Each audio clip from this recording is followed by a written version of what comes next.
Maintenant, Hélène, à cette série de perquisitions menées aujourd'hui dans 5 grandes banques de France. Oui, on nous dit même que c'est la plus grosse opération du parquet national financier.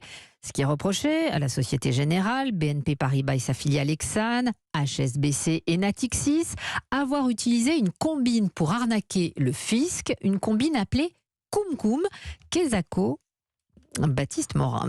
C'est une pratique bien connue dans le milieu bancaire. Le cum-cum consiste pour un actionnaire étranger d'une société cotée en France à transférer temporairement au moment du versement des dividendes ses titres à un établissement bancaire français.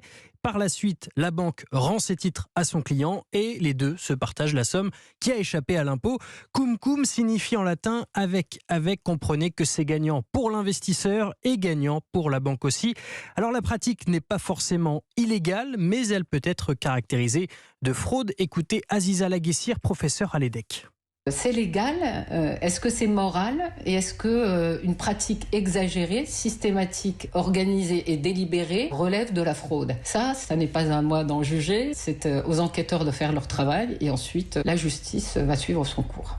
La Société Générale et BNP Paribas nous ont confirmé à Europe 1 les perquisitions de ce matin, perquisitions qui ont mobilisé 16 des 19 magistrats du parquet national financier, 150 des 250 enquêteurs en poste au service d'enquête judiciaire des finances, ainsi que 6 procureurs allemands. Vous l'avez dit Hélène, la plus grosse opération de l'histoire du PNF. Et grâce à vous, Baptiste Morin, on sait ce qu'est cette combine Cum.